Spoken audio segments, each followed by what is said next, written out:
존경하는 선배 동료 여러분, 기획재정의 소속 이재준 의원입니다. 오늘 저는 이재정 교육감이 제2요구한 전자파 취약계층 권리 보호 조례에 대해서 이유 없음을 증명하라고 이 자리에 섰습니다. 상실이라는 것은, 그리고 안전이라는 것은 선후의 관계가 분명합니다. 누군가 죽고 무엇인가 무너지고 누군가 다쳤을 때 우리는 안전을 얘기합니다. 그만큼 많은 상실의 아픔을 겪고 난 다음에 안전이란 기준을 얘기합니다. 안전은 상실 이전에 수립하는 것이 안전이라는 겁니다. 유엔 아동권리협약 3조 1항에는 사회복지기관, 행정당국 또는 입법기관 등에 의해 실시되는 아동에 관한 활동에 있어서 아동의 최상의 이익이 최우선적으로 고려되어야 한다고 규정하고 있습니다. 또한 사망에서는 아동에 대한 배려는 책임 있는 기관, 편의 및 시설, 관계당국 등이 설정한 기준, 특히 안전과 위생 분야에 대해서 충분한 감독면에서의 기준에 따를 것을 명시하고 있습니다. 과연 대한민국 법사상에서 어디에 어린 아이들이 안전 기준을 따로 설정한단 말입니까? 자료 1을 보여주십시오. 저게 전기사업법 66조와 전기사업법 시행령 42조 4입니다. 여기에 보면 전기사업 관련해가지고 특별안전점검 및 응급조치를 할 수 있도록 하고 있습니다. 그러나 시행령에 보면 영유아보호법 10조에 따른 어린이집 들어있습니다. 아동복지법 52조에 따른 아동복지시설 포함되어 있습니다.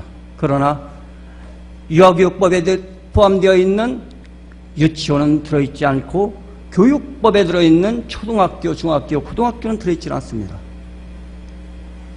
유치원은 보호받지 않아도 되고 전자파로부터 강하다는 객관적 증거를 이재정 교육감 그리고 이준식 교육부총리는 제시해 줘야 합니다. 자료 2를 보여주십시오. 법령에 규정이 없다고 합니다. 법령에 규정이 있습니다. 전파법에 보면 47조 2항 1호에 전자파 인체 보호 기준을 마련하라고 되어 있습니다. 전기사업법 67조 거기에 보면 기술 기준이라는 것이 들어 있습니다. 존경하는 송낙연 의원님께서 지난번에 5분 발언을 하고 정부에서 법을 하나 바꿨습니다. 기술 기준이 막연한 거였었는데 7월 28일 날 시행령이 효력을 발휘합니다. 그래서 기술 기준은 전자파가 인체에 미치는 영향을 고려한 전자파 인체 보호 기준을 포함하여야 한다라고 규정하고 있습니다. 이제는 어린아이들이 인체 기준에 대해서 분명하게 만들도록, 규정을 만들도록 하고 있습니다. 그런데 경기도교육청 교육부 장관은 이 법률조차, 법률에서 빠져있는 것조차도 파악하지 못하고 해결하지 않고 있습니다. 3을 보여주십시오. 이게 2010년도 3월 달에 소비자보호원에 게시된 등록물입니다. 휴대폰 전자파 노출을 줄이기 위한 가이드북입니다. 여기에 7항에 보면 어린이 전화 사용을 제한하자, 그 다음에 전화 사용해서 전자파가 잘 덜 나오는 걸 쓰자, 이런 것들이 되어 있습니다.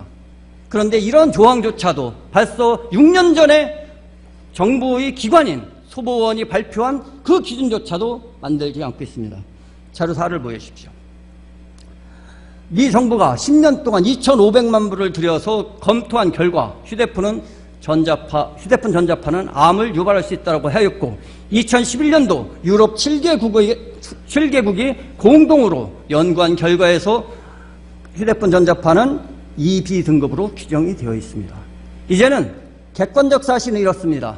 아이들한테 전자파는 2배 이상 흡수율이 뛰어나다. ADHD 발생 가능률이 4배가 뛰어나다. 그리고 암 발생 가능 물질이기 때문에 적절한 사전적 예비적 조치가 취해져야 한다. 이것이 지금까지 과학이 입증한 그 합리적인 자료입니다. 이제 무엇을 우리가 해야 됩니까? 전파법에, 전기사업법에 규정된 인체 보호 기준에 맞는 어린이에 맞는 어린이 보호 기준을 만들어야 되는 것이 교육부총리고 이재정 교육감입니다. 이분들은 아동복지법 그리고 유엔 아동권리협약의 규정에 의한다면 사실상 직무를 유기한 것입니다. 그리고 지난번 이재정 교육감은 도정지검에서 분명히 최선을 다해서 방어한다고 했습니다. 최선을 다한 결과가 이런 것인지 묻지 않을 수 없습니다.